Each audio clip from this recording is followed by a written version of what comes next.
Hey guys, this is Audrey here, and I'm going to be talking about the craft for Make It Monday. Yeah. Okay, I've been on TikTok too much, so sorry if my hands start doing weird dances. All right, so for the craft today, we are going to be embroidering our shoes. I don't know if you guys have ever seen on like Pinterest or even on YouTube, these beautiful shoes that have like waves and like daisies and it's like threaded through the shoes. So I wanted to try that for the craft today. It's something I've always wanted to do, just never had the time or the motivation to do it. But quarantine hit hard. So we're gonna be doing this craft today. But first thing, you need a pair of shoes. High tops are gonna work. I don't have high tops. I just ordered some and they're not here yet, but that's fine. I'm gonna be using these guys instead. You can use your white Vans if you want to. Preferably I'd use like white, but you can totally do like a solid color. If you have like maybe colored Converse, totally cool too. But the things you'll need are a pair of shoes. You'll need some baking soda, and that's going to be to clean our shoes because we don't want to have this beautiful artwork that we create, but have our shoes looking bad. And then the last thing we need is a thread and a needle. And we'll see how this goes. In the link below, I have attached an awesome site to how to clean your shoes and not like have the weird like yellow tint. I've heard people that try to bleach their shoes, you get like that weird tint.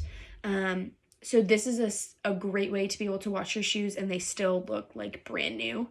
And this is also just a great thing to know about, because how many times do our white Vans get dirty and then we're like, okay, let's get a new pair. So this is a cost efficient, and it's actually better for the environment because we aren't wasting money and production and stuff. Ew, these shoes laces are kind of dirty. But yeah, so first step, we're gonna wash the shoes and then I'll get back to you guys. So I lied, you actually need more materials. It's not just baking soda, you also need laundry detergent. This is mine. It's the Arm & Hammer and OxiClean Plus combined, and it attacks tough stains better. So that's what I used. And then just baking powder. Whatever you have is fine. So the recipe I'm using, you basically just take equal parts baking soda and laundry detergent for however much, like you're gonna make a paste, however much you need to clean your shoes. And then I just have this bin here so I can leave them to like kind of soak in here. But yeah, so to start, I already added my baking soda and laundry detergent together. And then I opened a new toothbrush that I use this toothbrush to scrub the shoes. And so right now I'm gonna just add some water. And make sure you don't add too much. I think I just added way too much because you want it to kind of be like a paste. But yeah, so right now just mixing it. So it's kind of a little runny, but whatever. It's still gonna do the job. I'm just gonna add a little bit more baking soda so it's not quite so runny. And yeah. Okay. So I have my shoelaces separated from Converse, and I'm gonna end up soaking the shoelaces in whatever's left of this to clean the shoelaces. But to start, we're gonna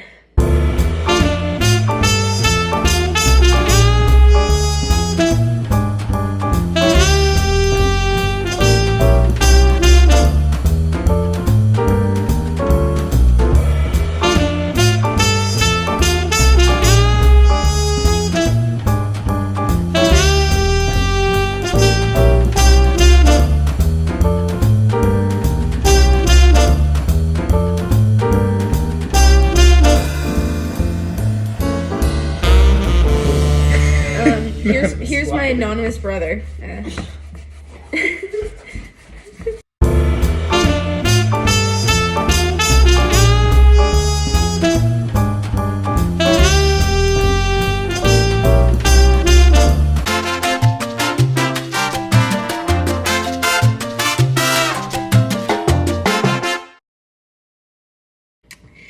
guys, so it's been about 30 minutes and I'm ready to rinse them, but I'm also going to scrub it just a little bit more after they're wet to really get some of the stains that maybe didn't get lifted and just need a little help there. So yeah, let's get to it.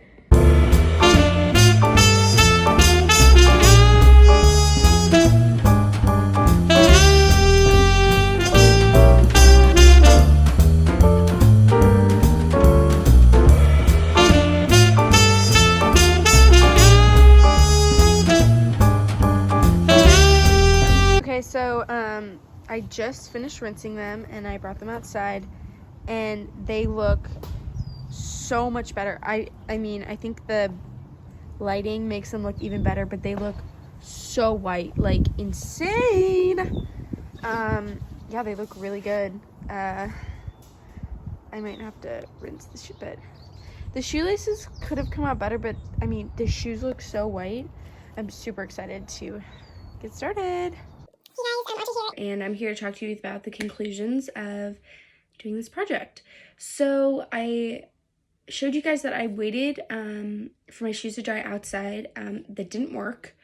So a couple of solutions I came up with, because the weather is a little bit more cold, it's not sunny, it's going to definitely take a while for your shoes to be able to properly dry if you decide to clean them. So a couple of solutions, I took a hair dryer and I just did this and I just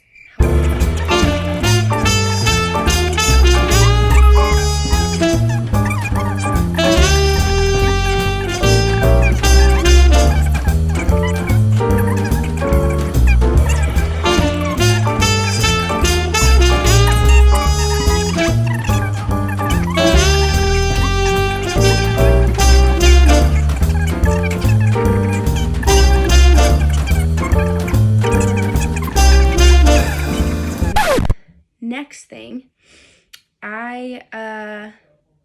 so I started stitching. This is all I have. It kind of looks bad, but that's okay. I'm gonna go in. I only have this up here right now, but I'm gonna go in and add some more stuff. So I really love the way it's starting to come out. It doesn't look that good right now because it's not nearly done, but that's okay. I got some inspiration from Pinterest. If you're really stuck on what you want to do, Pinterest is the place to look. And yeah, so I definitely pick out some design. I was kind of inspired by Pinterest to do this guy, but I'm kind of just doing random designs. There's also cute little tutorials on Pinterest of like simple how-to stitching. So if you like have no idea what you're doing, I would definitely give that a look. It can give you some helpful tips when it comes to starting to stitch on your shoes. Another thing, which string or thread you should use. I found that thread that you use like for stereotypical sewing is super thin and it doesn't really work well in like on the shoe, but I hacked it for y'all. What you do is you take the string and you double it up, and then after that you thread it through like so, and then once you have like your two, this is double, you knot it together, so when it's being thread through, it's like 4 times the strength of what the regular thread would be. This makes it A, stronger, and B, it makes it a lot thicker and easier for you to like have your designs pretty visible on the shoe. Another thing, I mentioned I knotted this. You have to knot, and here's why. Inside the shoe, what I would do before I started like a flower or something, I'd pull through like my new thread, and then the knot stops it from going through. If you start doing your stitching, even if you leave like a little bit, eventually it's gonna start pulling out, and then your whole like stitching design is gonna fall out, which you don't want to happen. So that's what I really recommend you do, is knotting it, and then at the end you pull it back through to the inside, and then make sure you leave enough for you to knot it again, because if you do it for the beginning, you got to do it for the end, and that way your design won't like kind of fall out and fray over time. This took me a long time. I really wanted to have my pair done to show you guys, but it's just taking way too long for me to have it done for you guys on time, so that's my bad. But luckily for you, I found a hack to make this project way faster for you guys, and I'm actually planning on getting one myself. It's this embroidery pen I found, and instead of like doing straight tip with needle, it's like this pen, you literally poke it and it like embroiders for you. It's amazing.